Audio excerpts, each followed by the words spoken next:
Adelante, maestra Sandra.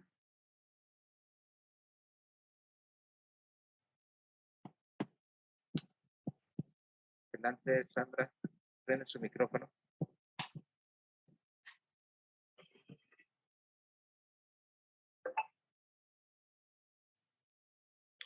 Buenas noches, les damos la más cordial bienvenida.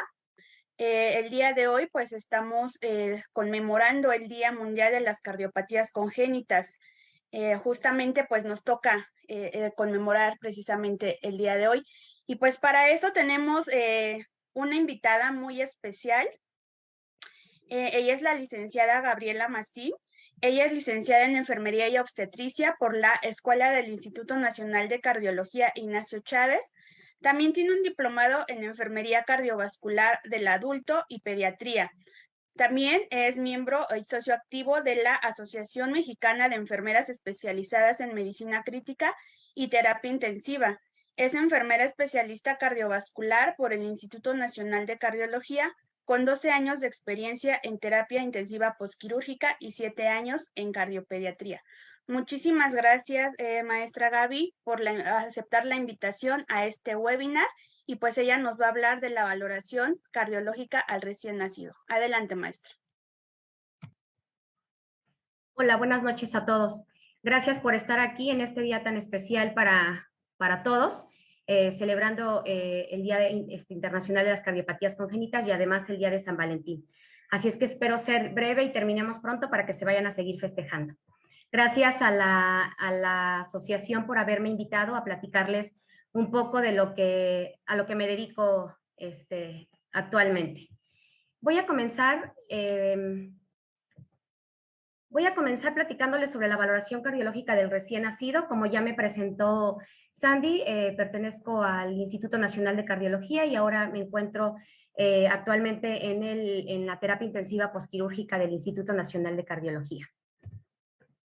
Las cardiopatías congénitas se encuentran entre las malformaciones congénitas más frecuentes que afectan entre el 0.8% de los nacidos vivos y causan entre el 6 y el 8% de las muertes de estos niños. Cerca de la mitad se diagnostican en la primera semana de vida. Las cardiopatías congénitas más comunes es la persistencia del conducto arterioso. Lo que ustedes ven entre paréntesis es la abreviatura que en mucha de la bibliografía así lo van a encontrar. Transposición de grandes vasos, síndrome de ventrículo izquierdo hipoplásico, la tetralogía de Fallot y la atresia pulmonar. Son las más comunes, sin en cambio hay muchas más que pueden ser o más sencillas o igual más complejas. La etiología de las cardiopatías congénitas van a ser factores genéticos, entre ellas alteraciones cromosómicas numéricas, como son las trisomías o monosomías, que más adelante les voy a platicar detalladamente de cada una, alteraciones cromosómicas estructurales, que son las microdeleciones, mutaciones de un solo gen o de un par de genes y factores ambientales, que va a ser herencia multifactorial. En esta diapositiva muy colorida y muy bonita, les estoy presentando las alteraciones cromosómicas numéricas, que a muchos igual y conocemos por las caritas de estos niños, sin en cambio, pues tienen varias malformaciones, tanto en cuanto al corazón y algunos otros órganos, como a nivel genético. Entre ellas es la trisomía 21, que también se conoce como el síndrome de Down. Esta, como ya ven, pues su carita, sus manos son muy específicas, muy características, y se van a acompañar de canal AB, de una CIB, esta principalmente perimembranosa, y la tetralogía de Fallot entre un 10 y 15% de los pacientes. Quiero comentarles y ser muy específica que no porque les esté yo mencionando estas tres cardiopatías quiere decir que las va a tener todas, puede ser solamente una, o bien en la tetralogía de Fallot, que se compone de 4 anormalidades. La trisomía 18, también bien conocida como síndrome de Edwards, va a presentar pues también una carita muy específica. Miren sus ojitos, la nariz, implantación baja de pabellones auriculares, y este paciente se acompaña de una CIB, una CIA o una persistencia del conducto arterioso. Hace ratito antes que yo estaba escuchando una plática de un doctor de ahí del Instituto Nacional de Cardiología, en donde nos habla muy específicamente sobre cuándo es la diferencia de persistencia del conducto arterioso y conducto arterioso permeable. Esto también más adelante lo vamos a ver en un video, porque el conducto arterioso es uno de los orificios importantes en la circulación fetal. La trisomía 13 o el síndrome de Patau también se va a acompañar de una CIB o CIA o persistencia del conducto arterioso. Y la última, que es el síndrome de Turner, que es una monosomía, se acompaña de una coartación aórtica o estenosis aórtica. Y pues también fíjense cómo se ve su carita de esta nena. Tiene cuello alado, implantación de pabellones auriculares, también tiene problemas dentales y sus ojitos son un poquito más cerrados. Estos pacientes llegan a tener algunas otras malformaciones en los pies, o más bien, más que malformaciones, se le ve en el dorso del pie como si estuviera edematizado. Algunas veces, si no conocemos este tipo de síndromes, podemos llegar a interpretar que el paciente tiene un edema Godet de 3 cruces, y no es así, sino es una característica del mismo síndrome. Hablando ahora de las alteraciones cromosómicas estructurales o microdeleciones, uno muy específico y que se ve, que es muy común y se ve mucho, o tengo amplia experiencia en estos niños, es la deleción del cromosoma 22Q, o también conocido DiGeorge. Estos pacientes casi siempre tienen interrupción del arco aórtico, tetralogía de Fallot, atresia pulmonar con C y B y tronco arterioso común.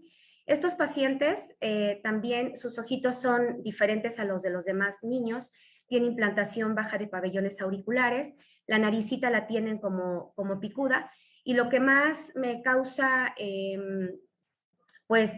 controversia, o que me gusta ayudarle mucho a estos niños, es que es en una etapa de escolares a adolescentes, llegan a presentar alteraciones psiquiátricas.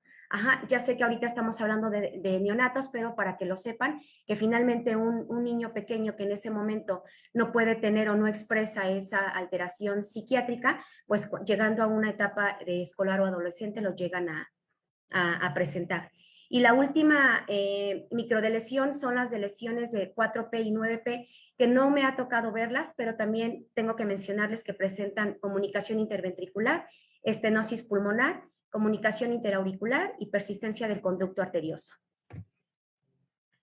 Otro de los síndromes que se refieren a mutaciones de un solo gen, que ya les había comentado en las diapositivas anteriores, son dos síndromes más, que es el de Holt-Oram, que estos pacientes tienen malformaciones en muchos órganos y sistemas.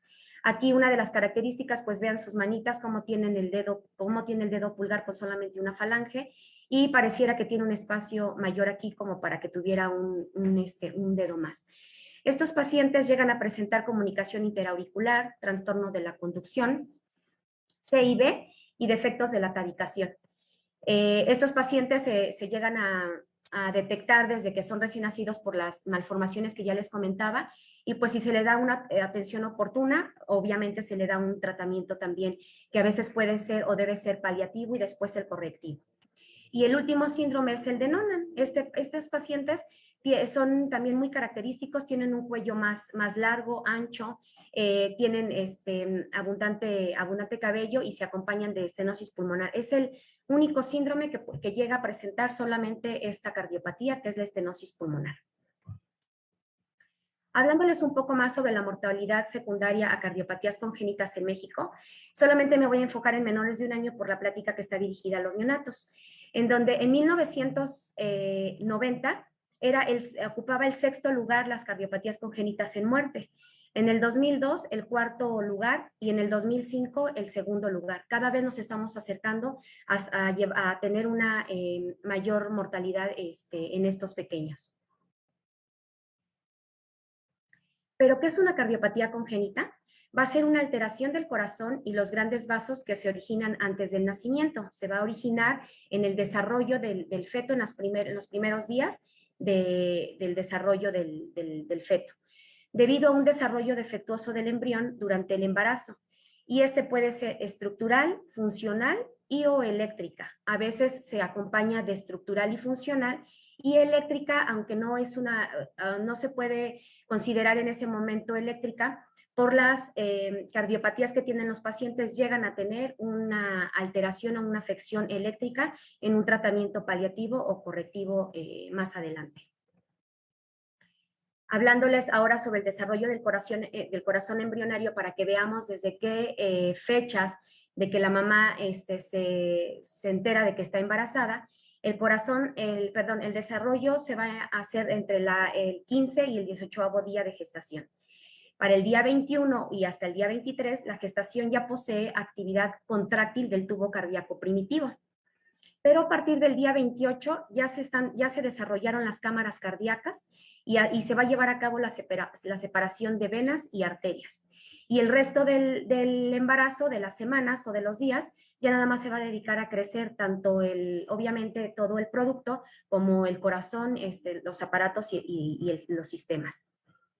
Aquí vemos cómo ya se ve en este ecocardiograma, pues un poco más formado ya el producto y su corazoncito que ya empieza a verse, y en ocasiones ya si se le hace un ultrasonido o un Doppler ya puede llegarse a escuchar. Y ahora que soy mamá, cuando va uno al ginecólogo y te hacen los ultrasonidos, pues es lo más emocionante que se puede sentir como mujer, que está dando uno vida, pero también tiene uno el miedo de que en este caso el corazón pues pueda tener alguna alteración. Aquí quiero comentarles sobre tres conductos o tres orificios, agujeros, que son muy importantes en la circulación fetal. Aquí está muy quizá explícito en la imagen. Sin en cambio, quiero que nos tomemos unos minutos para ver un video en donde se ve claramente y entendemos más fácilmente cómo es la circulación fetal. Si me permiten, denme unos segunditos para ponerles el video, permítanme.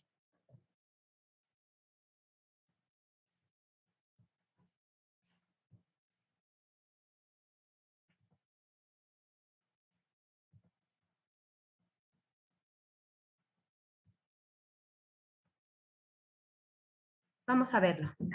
El objetivo de que existan estas derivaciones es circunvalar ciertas partes del cuerpo como lo son los pulmones y el hígado, ya que estos aún no se desarrollan completamente mientras el feto está dentro del útero.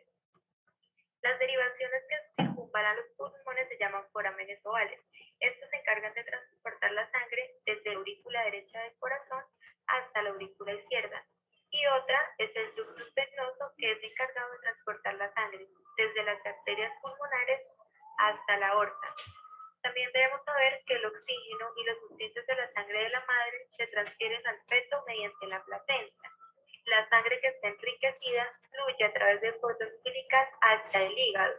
Luego, la sangre llega a la vena cava inferior, que es la vena principal que está conectada al corazón. La mayor parte de esta sangre pasa por lo que es el ductus venoso. Este ductus venoso es otra derivación que transporta sangre altamente oxigenada a través del hígado hasta la vena cava inferior, y luego esta sangre es transportada a la aurícula derecha del corazón. Allí también debemos saber que hay una pequeña cantidad de sangre que se va directo al hígado con el fin de brindarle a este oxígeno y los nutrientes que necesita. Para finalizar, los desechos de la sangre fetal se transfieren nuevamente a la sangre de la madre mediante la placenta. Entonces, ahora sí vamos a iniciar con la explicación de lo que ocurre dentro del corazón fetal. Entonces, primero, lo que ocurre es que la sangre ingresa a la aurícula derecha, que es la cavidad superior derecha del corazón. Cuando la sangre ingresa a esta aurícula, la mayor parte fluye a través del foramen oval hasta lo que es la aurícula izquierda. Luego, la sangre pasa al ventrículo izquierdo, que es la cavidad inferior del corazón, y posteriormente a la aorta, que es la arteria grande que viene del corazón. A continuación, desde la aorta, la sangre, además de ser enviada al corazón por sí mismo, se envía al cerebro y a las extremidades superiores. Una vez que ha circulado por allí, la sangre regresa a la aurícula derecha del corazón a través de la vena cava superior. Hay una poca cantidad de esta sangre que es menos oxigenada, que se mezcla con la sangre oxigenada y en vez de regresar a través del foramen oval, ingresa a lo que es el ventrículo derecho. Lo que ocurre con esta sangre menos oxigenada es que es bombeada desde el ventrículo derecho hasta la aorta y una pequeña cantidad de sangre continúa hasta los pulmones. Debemos saber que la mayor parte de esta sangre es derivada a través del ductus arterioso hasta la aorta descendente y luego esta sangre ingresa a las arterias umbilicales y fluye dentro de la placenta. En la placenta lo que ocurre es que el dióxido de carbono y los desechos se liberan dentro del sistema circulatorio de la madre y el oxígeno y los nutrientes de la sangre de la madre se liberan dentro de la sangre del feto. Y allí se daría por terminado lo que es la explicación de lo que ocurre en el sistema circulatorio fetal. Circulación de la sangre luego del nacimiento. Entonces tenemos que al nacer el cordón umbilical se corta y el bebé ya no recibe oxígeno y nutrientes de la madre. Los pulmones comienzan a expandirse con las primeras respiraciones y a medida que se expanden los pulmones, el fluido de los alveolos va desapareciendo. Hay un aumento en la presión sanguínea del bebé y una reducción importante en la presión pulmonar, así que se minimice la necesidad del ductus arterioso para derivar la sangre. Estos cambios permiten que la derivación se cierre. También hacen que se aumente la presión en la aurícula izquierda del corazón, la cual minimiza la presión de la aurícula derecha. En cambio, el cambio de presión permite que el foramen oval se cierre. Junto con el cierre del ductus arterioso, completan la transición de la circulación fetal a la circulación ventral.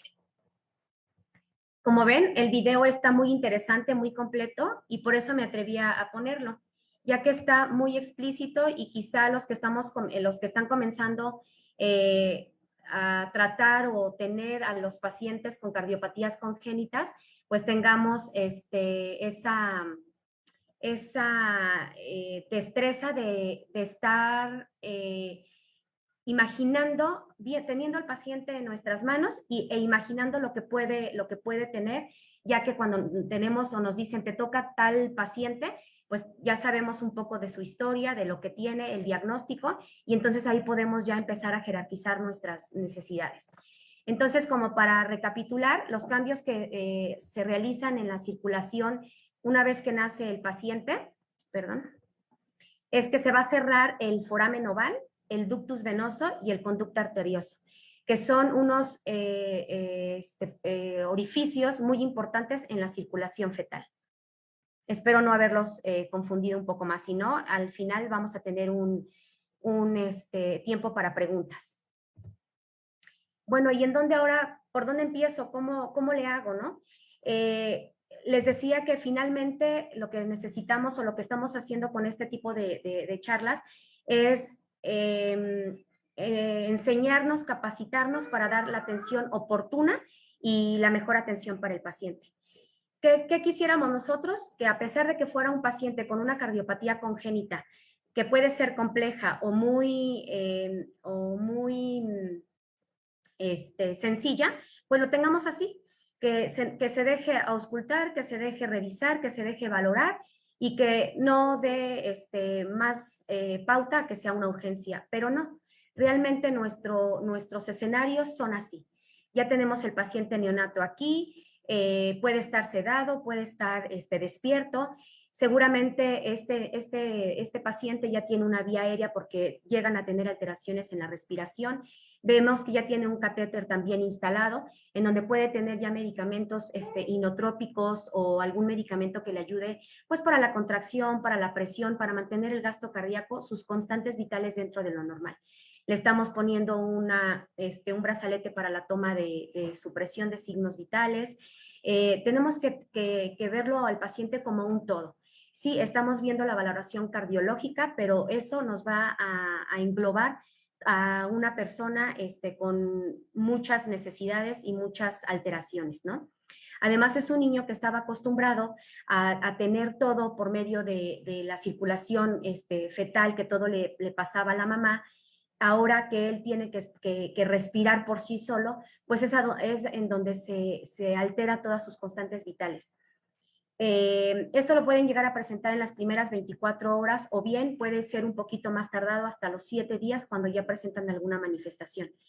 Entonces, quiero que vean que aquí ya está el monitor con las constantes vitales, que esto nos ayuda mucho, porque yo puedo estar valorando, auscultando, viéndole las pupilas al paciente, viendo que no tenga lesiones en la piel, que si está orinando, que si el ventilador me está alarmando, pero a la vez puedo estar escuchando que el monitor ya se me activó una alarma o bien que el ventilador me está anunciando algo, ¿no?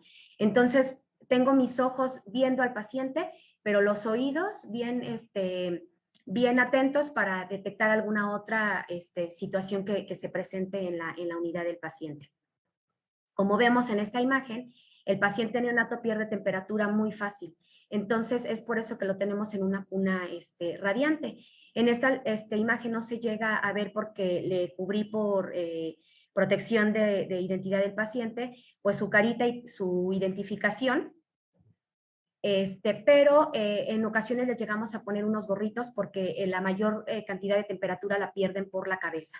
Entonces, son muchas cosas que tenemos que estar alertas, que se nos tiene que prender el foco para poder dar una atención de calidad y oportuna a estos niños que llegan con nosotros. Los puntos más importantes, una vez que tenemos ya al paciente, es hacer una valoración de enfermería rápida. Como les decía, yo ya tengo a mi persona, a mi paciente enfrente de mí, y ahora, ¿qué le voy a hacer? Desde estar observando cómo tiene la coloración de la piel, si tiene alguna malformación en su cara, en sus brazos, en las piernas, si necesita algún dispositivo, porque lo veo que tiene aleteo nasal, que está hipotenso, que está taquicárdico, que finalmente son factores que usa el cuerpo como compensadores. La historia clínica, cuando ya tenemos días con el paciente, bueno, pues ya sabemos qué número de embarazo fue, la mamá qué edad tiene, si se tomó su ácido fólico, si tiene alguna enfermedad la mamá y cómo es que llegó el paciente acá con nosotros. Los antecedentes, voy a lo mismo, es el paciente, cuántos ultrasonidos tuvo la mamá, cuándo nació, si fue a término, si se atendió en un medio hospitalario, si fue con una partera, porque tenemos de todos tipos de pacientes, ¿no? Desde el que tiene la atención de tercer nivel y desde que se atiende con una partera y que, bueno, finalmente, por una buena valoración del equipo multidisciplinario llegan con nosotros. El peso y la talla, porque es algo importante que tenemos que ver, porque ya les decía en algunas otras diapositivas, en algunas de lesiones o en algunos síndromes, los pacientes son de talla baja y de peso bajo. Entonces, pues ahí tengo que también irme imaginando y en el contexto de que si tengo una urgencia de los medicamentos en una urgencia, de cuánto se los vamos a calcular. Los datos clínicos va aunado a la valoración de enfermería, el electrocardiograma, que es una de las constantes vitales que estamos monitorizando, constantemente, la placa de rayos X y laboratoriales y algunos otros estudios de imagen. Entonces, ahora sí empieza lo que es la valoración como tal. Voy a observar al paciente, como ya les decía, la coloración de la piel, que si está pálido, que si tiene lívido reticular, que si está hipotérmico, si tiene alguna otra lesión en sus extremidades, porque a veces ya cuando llegan con nosotros, pues ya pasó por algunos otros hospitales de primer, segundo nivel, hasta que llegan con nosotros, pueden estar ya multifuncionados y si solamente tiene un catéter, un catéter periférico, a lo mejor aquí ya va a necesitar un catéter central y ver dónde es posible poderlo canalizar. La cianosis, que es muy importante en esto de las cardiopatías congénitas, que hay acianógenas y cianógenas, pero las cianógenas son las que más nos deben de preocupar por la coloración que tiene el paciente. La disnea, polimnea y deformaciones torácicas, como les decía. Aquí vean cómo el corazón lo tiene exteriorizado. Sí hay una capa de la piel que lo cubre por protección, pero finalmente está el corazón fuera de la cavidad torácica. Y otro paciente que ya es un escolar, pero que también tiene como un hundimiento en lo que es el esternón. Vámonos más de lleno a la observación en cuanto a la cianosis. Esta cianosis se va a generar por obstrucción del flujo sanguíneo hacia los pulmones o por una mezcla en las cavidades cardíacas. Regularmente los pacientes van a saturar entre 75 y 85% o a veces hasta menos. Y se va a relacionar a la disminución del flujo sanguíneo, como en la tetralogía de Fallot, la atresia tricuspidia, estenosis pulmonar y la anomalía de Epstein. Y flujo sanguíneo mixto, como la transposición de grandes vasos y el tronco arterioso común. En estos pacientes, cuando veamos que saturan entre 75 y 85%, y si lo vemos cianótico, no vamos a pedir que saturen más de esto. ¿Por qué? Porque la cianosis es lo que nos lo va a generar. Lo que sí podemos hacer es que si el paciente está cianótico, pero nuestra saturación marca 40-50%, es alertarnos porque este paciente se está poniendo gravemente enfermo.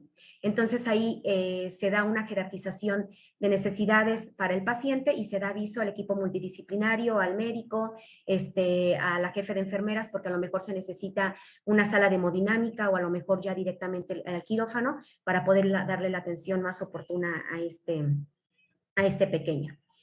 Y las cardiopatías no cianógenas, que estas en algunas ocasiones nos dan un poquito de más tiempo para hacer más estudios de diagnóstico, va a ser el aumento del flujo sanguíneo pulmonar, como la comunicación interauricular, la CIB y el canal AB. Pero también hay no cianógenas con obstrucción al flujo sistémico, como va a ser la coartación aórtica, que en esta imagen lo estamos viendo. Vean cómo está aquí una estrechez de la aorta, estenosis aórtica que está acá, la válvula aórtica, perdón, está estrecha, tiene disminución para el flujo sistémico e hipoplasia del ventrículo izquierdo. La mayoría de estos efectos cianógenos implican un cortocircuito de izquierda a derecha por una abertura anormal. Otros provocados por lesiones obstructivas que van a disminuir el flujo sistémico hacia diversas zonas del organismo. Lo que sí vemos en estas cardiopatías que son no cianógenas es que la saturación va a ser mayor del 90%, 92% y algunas veces alcanzan hasta el 100%. No quiere decir que estos pacientes no necesiten ventilación mecánica, pueden llegarlo a tener porque comprometen el gasto cardíaco, la misma cardiopatía que tiene el paciente. En cuanto a la palpación, pues vamos a palpar el área cardíaca, que a veces con tan solo poner nuestra mano, en la palma de la mano en el pecho, se va a sentir un fremito o un thrill, que es la sensación táctil por vibraciones del corazón o bien los grandes vasos. Y a veces, si el paciente es de muy bajo peso, bueno, de por sí los neonatos tienen poca masa muscular, ¿no? O grasita, pero a veces se observa. Si nosotros nos quedamos viendo detalladamente al paciente, se observa cómo se le tiene esas vibraciones en el pecho. Es muy importante hacer la valoración de los pulsos, desde el carotídeo, humeral, radial, femoral y pedio, porque nosotros al estar palpando estos pulsos nos podemos dar una idea o podemos diagnosticar que tiene una coartación aórtica este paciente, una interrupción del arco aórtico, una estenosis aórtica o un conducto arterioso permeable. En algunas o muchas de las cardiopatías congénitas se llegan a acompañar o se mantiene el conducto arterioso permeable porque es el único cortocircuito que tiene que hace que nuestro paciente permanezca vivo, en lo que se le da un diagnóstico, se le hacen más estudios para llegar a un diagnóstico final y se le pueda dar la atención para una cirugía o bien un estudio de cateterismo que puede ser tratamiento o solamente diagnóstico. Vamos a valorar también el abdomen. Les decía que a pesar de que nos estamos enfocando a la valoración cardiovascular, también tiene que ver el abdomen para ubicar las vísceras. Esto va a ser en relación al corazón y a los pulmones.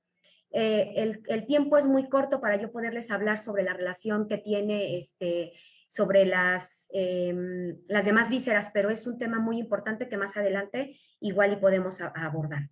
Y la perfusión periférica también me puedo estar dando cuenta con la observación. Sin en cambio, a la hora de estar tocando al paciente, pues voy a ver el llenado capilar, si lo tiene dentro de lo normal, que son menos de 3 segundos, si está dilatado. Si está dilatado puede ser por varias consecuencias, por varios motivos más bien. Puede ser porque el paciente está hipotérmico, porque el paciente está avanzando a una falla cardíaca, porque está con un gasto cardíaco disminuido. Entonces es ahí donde yo tengo que ya empezar a estarle comentando al paciente. ¿Quiénes estamos al frente del paciente las 24 horas? Las enfermeras. Entonces, es muy importante que nosotros tengamos cercanía y mucha comunicación con el médico para que el paciente no dejemos que avance a una gravedad, sino se mantenga estable y nos dé tiempo pues de ayudarlo un poco más. La percusión, en varios artículos que estuve leyendo para la preparación de esta charla, se dice que sí se realiza, pero que no hay una gran evidencia o una gran utilidad para la valoración del recién nacido. Además de que su masa cardíaca pues es muy pequeña, entonces no, pues no es de mucha relevancia o utilidad. La auscultación.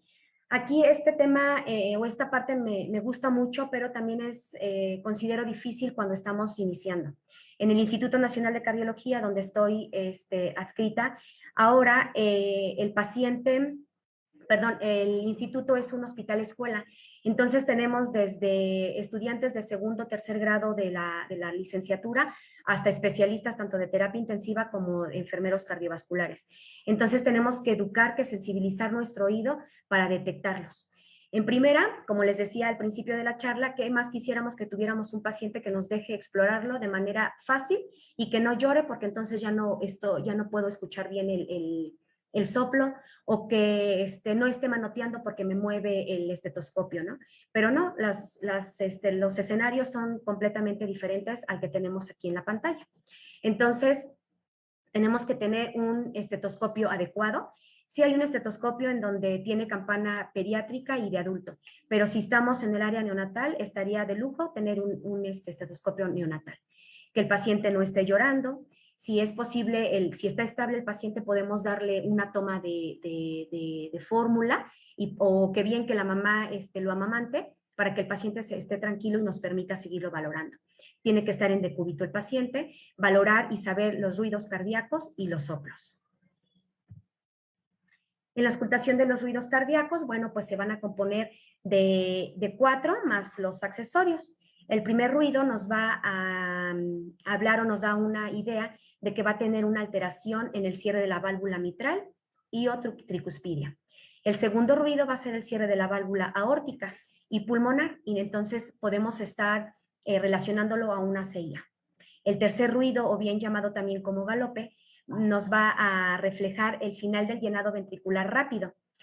Nos estará dando a entender que es una insuficiencia cardíaca congestiva o que tiene un cortocircuito grande. Por eso tenemos este galope.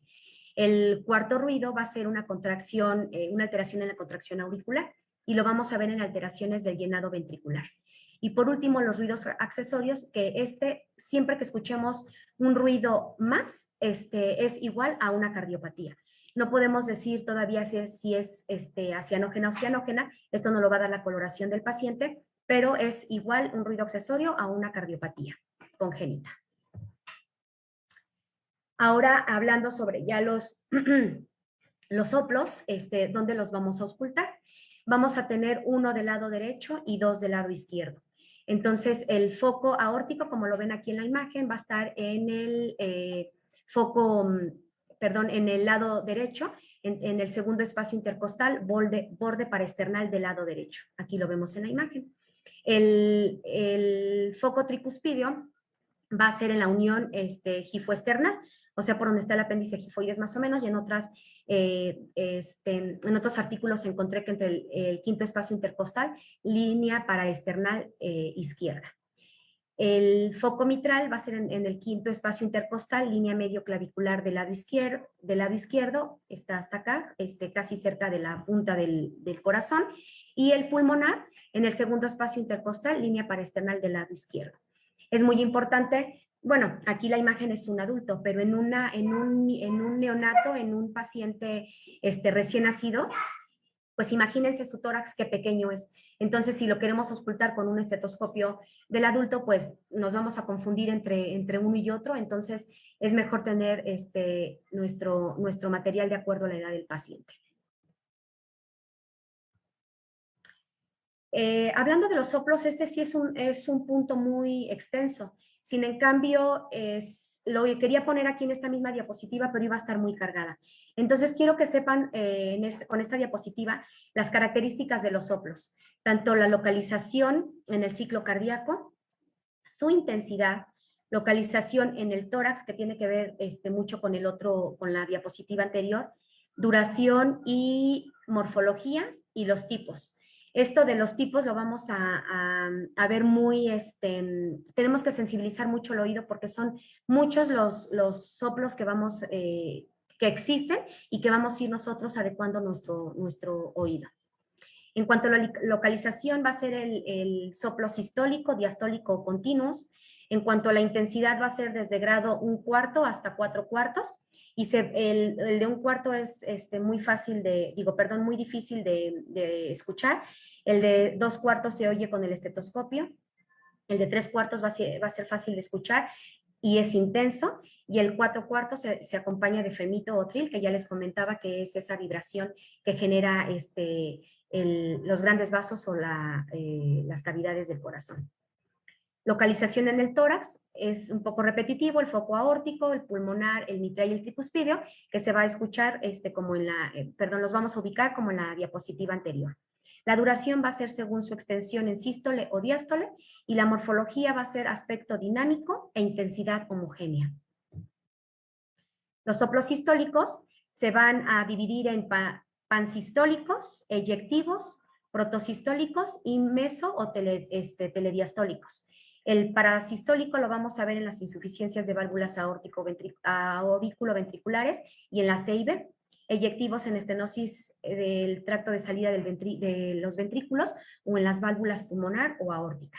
Y el protosistólico en la CIB muscular. Así como el meso o telediastólico lo vamos a ver en la patología mitral, que es poco frecuente en pediatría, se da más en los adultos. Los soplos diastólicos va a ser el parotodiastólico, que lo vamos a ver en la insuficiencia pulmonar o aórtica. Mesodiastólico lo vemos en los cortos circuitos de izquierda a derecha. Telediastólicos en la estenosis mitral o tricuspidia, y los soplos continuos. Estos se van a producir en las fístulas arteriovenosas. En los pacientes que están tratados paliativamente con una fístula sistémico-pulmonar, vamos a escuchar un soplo continuo. Y así escuchan en la visita médica que los médicos dicen, se escucha el soplo continuo permeable, ¿no? Entonces ahí podemos dar un poco de tranquilidad de que esa fístula está permeable y el paciente pues va a ir evolucionándose bien. Otra parte de la valoración de enfermería en el neonato es la alteración del ritmo y la frecuencia cardíaca. La frecuencia cardíaca del neonato va entre 100 y 160 latidos por minuto con una media de 140. Cuando el paciente tiene taquicardia hay que ir determinando por qué puede ser. Por llanto, porque tiene fiebre, que es la hipertermia, diestrés respiratorio, sepsis, o dolor. Cuando ya la frecuencia cardíaca es mayor a 200 latidos por minuto, tenemos que estar pensando en una taquicardia paroxística supraventricular. Y la bradicardia, pues va a ser cuando tienen menos de 80 latidos por minuto y puede ser trastornos metabólicos como hipoglicemia o hipocalcemia. Entonces, podemos tomar una gasometría o ver los laboratorios más recientes que tenemos de estos pacientes para dar el tratamiento específico. Cuando el paciente tiene menor de 80 latidos por minuto, se debe pensar en un bloqueo AV congénito. Y puede ser que el paciente tenga una presión arterial normal para su edad, porque ya está acostumbrado a tener esa frecuencia cardíaca. Sin en cambio, también les decía hace unos momentos que este bloqueo puede ser derivado de una consecuencia de alguna de las cirugías que se le pueden realizar a estos pacientes. Pero también pueden tener extrasístoles supraventriculares, extrasístoles ventriculares y aleteo auricular. También algo que no debemos de pasar por alto, sí, ya sé identificar los soplos, ya vi que el paciente tiene cianosis, ya vi que en cuanto me acerqué a mi paciente tiene alguna alteración en su cara, relacionado, por ejemplo, a una cromosomopatía, pues ahora me voy a ir a ver los signos vitales, ¿no? Porque sí tengo que saber lo más complejo del paciente, pero también las constantes vitales es primordial para yo de ahí también jerarquizar mis cuidados de enfermería. Entonces la presión arterial pues va a ser de acuerdo a la edad del paciente y que esté dentro de percentilas. Si el paciente en la terapia intensiva, donde yo ahora me encuentro, el paciente casi siempre tiene una línea arterial, pero si no tiene una línea arterial, bueno, pues entonces voy a buscar un manguito para la presión no invasiva de acuerdo al tamaño del paciente. No le voy a poner un brazalete pediátrico o de escolar a un neonato, porque entonces me va a marcar una presión errónea y podemos estar dando un tratamiento, unos cuidados de enfermería y tratamiento equivocados. La frecuencia cardíaca, como lo acabamos de mencionar, los rangos también de acuerdo a la edad del paciente, en este caso pues son neonatos, máximo 160, y si está por arriba de esto, pues ir determinando por qué lo puede presentar. La frecuencia respiratoria, esta se va a dar también relacionado a que si el paciente tiene polimnea o disnea y que tiene más esfuerzo respiratorio. Si el paciente ya está con ventilación mecánica, pues ahí lo podemos manejar un poco más amigable, porque pues nos vamos a estar guiando por gasometrías o por la saturación que tiene el paciente en el monitor. La saturación de oxígeno también es algo muy importante, porque tenemos que tener en cuenta en dónde lo vamos a localizar. La luz infrarroja tiene que ir en la parte de abajo de la extremidad o de donde vamos a monitorizarlo, pero también tenemos que saber que la extremidad o donde lo vamos a tomar tiene que estar con buena temperatura, no tiene que estar edematizado. No debe, sin en cambio sabemos que los pacientes nos llegan a estar así. Entonces tenemos que estar valorando si esa saturación es la ideal o está relacionado a la cardiopatía que el paciente tiene. Les decía que en estos pacientes de Turner, que es donde tienen como edema en las extremidades, porque es parte de su característica, pues ahí nos va a estar censando erróneamente. Entonces buscarle a lo mejor en la muñeca de la manita. Algunos saturómetros he visto que son como de pincita, puede ser en la oreja, y estarlo rotando también para que no se lesione la piel. Y la temperatura. Les decía que los neonatos pierden temperatura muy fácilmente por su cabecita, entonces si lo tenemos en una cuna de calor podemos regularles mejor la temperatura, y en ellos tenemos que tenerlos entre 37 y 37,5 para que estén lo mejor posible y tengan también una mejor coloración y una mejor clínica. Y ya casi para terminar, los auxiliares en cuanto a algunos estudios o laboratoriales que se le tiene que hacer. Les decía que antes de comenzar la plática con ustedes, estaba escuchando una clase del doctor Juanico, en donde nos hablaba sobre el tamiz neonatal. De unos años para acá es un estudio que se le realiza a la mayoría de los niños que nacen a nivel hospitalario para comparar la saturación. La saturación comparada en extremidades superiores con inferiores y además izquierdo y derecho nos puede dar una idea de qué diagnóstico puede tener el paciente. Los laboratorios, pues hablando de una BH, porque algunos pacientes van a ser policitémicos, entonces también con esto no me voy a espantar, sino más bien voy a dirigir los cuidados específicos. La radiografía de tórax nos va a servir para ver si tiene cardiomegalia, si tiene hiperflujo pulmonar, si tiene edema, congestión pulmonar, si tiene abombado el callado aórtico y cómo está la silueta cardíaca. El electrocardiograma ya les decía para saber el ritmo, para ver si tiene alteraciones en cuanto a los ventrículos, las aurículas, en cuanto a crecimientos. El ecocardiograma, que es uno de los estudios que se le hace forzosamente al paciente para llegar a la conclusión del diagnóstico, o más bien como estudio de diagnóstico de estos pacientes. Y el cateterismo, que también puede ser diagnóstico o intervencionista.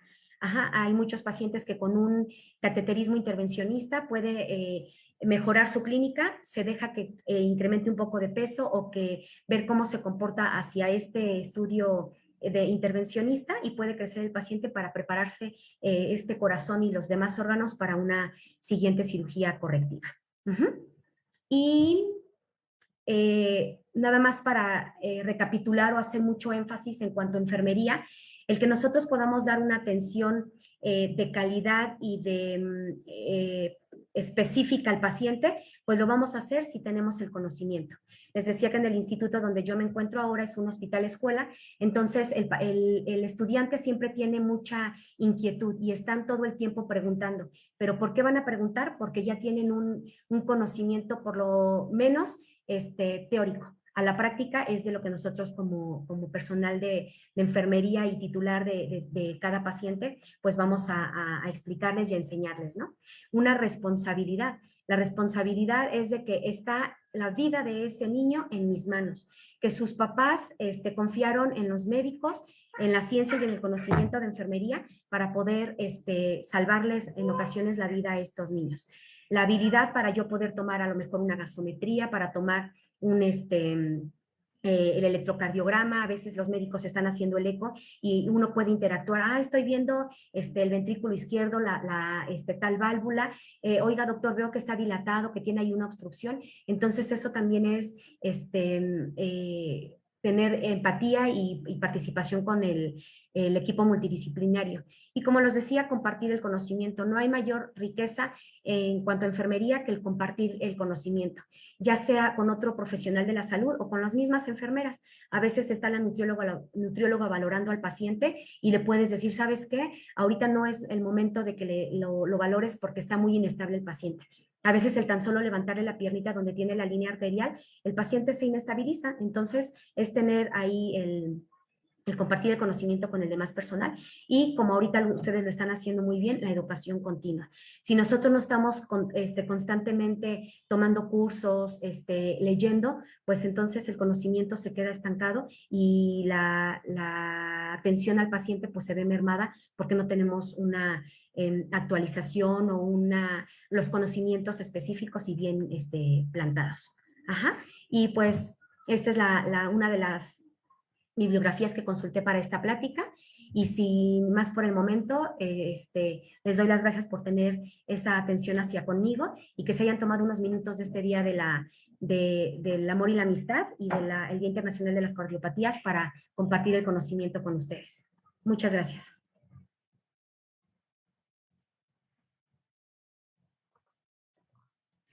Muchísimas gracias, licenciada Gabriela. Ahora pues vamos a dar inicio a lo que es la sección de preguntas y respuestas. Pues hay tres preguntas. Preguntaban si ay, no encuentro permítanme un momento. Sobre los rangos de la TEA, en qué rangos se pudieran encontrar normales, ya sabemos que los percentilamos, si les puede dar alguna información sobre los rangos de las TEA en este tipo de pacientes. Claro que sí. Pues los neonatos estamos hablando hasta los 28, 30 días de vida y vamos a tener una sistólica entre 60 y una diastólica entre 30. Con una media, ahí en el instituto nosotros lo que valoramos mucho es la media. Cuando la presión media está entre 30 y 40, es lo ideal para el paciente. Si el paciente se encuentra en un estado crítico que está gravemente enfermo, de repente tenemos medicamentos que nos van a ayudar a manejar la presión arterial del paciente. Entonces, ahí podemos estar moviéndole estos goteos, estas gamas de los medicamentos para mantener el paciente en los rangos. Entonces, con una media de entre 30 y 40 en un neonato está en excelentes condiciones hemodinámicas en cuanto a presión arterial. Ok, muchas gracias, licenciada. Otra de las preguntas es, ¿hasta cuándo es válido tomar el tamiz metabólico? No sé si ahí lo haya dirigido la licenciada Esperanza, en tamiz metabólico o cardiológico. ¿A partir de qué día de vida extrauterina? ¿Hasta cuándo? Ajá, a partir de las 24 horas hasta los 7 días. Y es el tamiz cardiológico. El metabólico va encaminado a otras alteraciones del paciente, de enfermedad del paciente, pero el cardiovascular se realiza entre las 24 horas, máximo 7 días, para que tengamos una evaluación de este niño, de este paciente. La señorita Sandra Xiomara pregunta que si alguna deficiencia de vitamina durante el embarazo incrementa la presencia de alguna malformación cardíaca? Pues como tal de alguna vitamina no, sin en cambio cuando es un embarazo planeado es importante que el hombre y la mujer, la pareja, se tome su ácido fólico. Una vez que ya se sabe que está embarazada la mujer, es importante seguirlo tomando durante los 3 siguientes meses, pero que alguna deficiencia de alguna vitamina, no que yo sepa. María Guadalupe Centeno pregunta, ¿existe alguna escala que englobe la valoración cardiológica en el neonato? Está muy bien la pregunta. ¿Una escala? De valoración cardiológica. Ok, pues va a ser relacionada a los signos vitales del paciente, la frecuencia cardíaca, la saturación, como les decía, que es muy importante, la presión arterial y pues al estar nosotros viendo al paciente las características de todo su cuerpecito, nos podemos estar dando la idea de qué cardiopatía lo puede acompañar. No sé si me di a entender o si le respondí la pregunta. Sí, creo que sí. Dice, un tip para los que están iniciando a manejar neonatos, ¿cómo identificar los sonidos de soplo? Pues es que esto solamente va a ser estando en la práctica, escuchando. Les decía que cuando son estudiantes, yo los dejo que casi así como en el papalote del Museo del Niño, ¿no? Toca para que aprendas, pero aquí va a ser escuchar. Lo único que yo les puedo decir es estar escuchando a todos sus pacientes pediátricos, aunque no sean neonatos. Pueden ser lactantes menores o mayores porque todavía llegan a tenerlos presentes. Y bien, ahora con la tecnología, ahí podemos buscar sonido de soplo telediastólico y te va a aparecer el sonido. Pero lo mejor que podemos hacer es estar escuchando la práctica con el propio paciente. Uh-huh. Pregunta si en su área de trabajo, en su instituto, las primeras 24 horas ustedes realizan el screening de saturación. Sí, y es constante. Todo el tiempo tenemos a los pacientes saturados para ver que lo mejor con el llanto el paciente se desatura y puede hacernos una crisis de hipoxia en las cardiopatías cianógenas. Entonces, en todo momento se está saturando al paciente. Ya cuando lo tenemos instalado, desafortunadamente para el paciente, afortunadamente también para el paciente y para nosotros en una terapia intensiva, el saturómetro lo tiene puesto las 24 horas. Sí lo llegamos a rotar cuando el paciente está edematizado, cuando está con hipoperfusión tisular. ¿Por qué? Porque no nos va a dar una lectura fidedigna. Entonces tenemos que buscar el sitio donde nos va a dar una mejor lectura.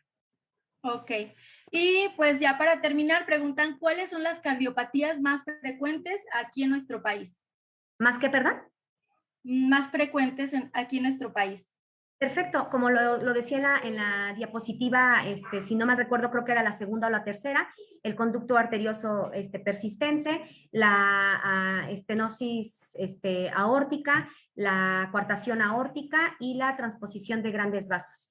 Sin en cambio, hay como etapas o rachitas, por así llamarlo, en donde tenemos la terapia intensiva, que son 7 camas, 8 camas, con todos los niños que son posoperados por una transposición de grandes arterias, ¿no? Entonces, aquí ese es no el orden, pero son las más vistas aquí en la Ciudad de México. Y hablando del Instituto Nacional de Cardiología. Muy bien. Muchas gracias, licenciada Gabriela. Excelente ponencia. Antes de concluir, quiero dar unos pequeños recordatorios a todos los que pues, nos están acompañando esta noche. Les recordamos que para obtener la constancia deberán inscribirse con su nombre completo en la plataforma Zoom. Cada que se publica el flyer de la sesión, se adjunta el link. Deberán de asistir a 2 de las 3 sesiones que se van a dar por mes y deben de permanecer en el webinar al menos el 80% del tiempo. La constancia llegará después de 30 días vía correo electrónico Y recuerden que deben de requisitar adecuadamente su nombre porque no se van a hacer correcciones. Ya para terminar, pues hay que tener en cuenta que una valoración minuciosa en el neonato es de gran ayuda para identificar situaciones de riesgo de cardiopatía. No hay que olvidar que la valoración es el primer paso de nuestro proceso de atención de enfermería y es de nuestra parte dominarlo. Desde que estábamos en la escuela nos lo enseñaron para poder dar pie a nuestro proceso de atención. Y más con estos bebecitos donde tenemos que desarrollar esa habilidad de hablar, más bien de comunicarnos con ellos, de aprender a comunicarnos con ellos porque ellos no te van a decir qué es lo que le pasa. Licenciada Gabriela, le damos las gracias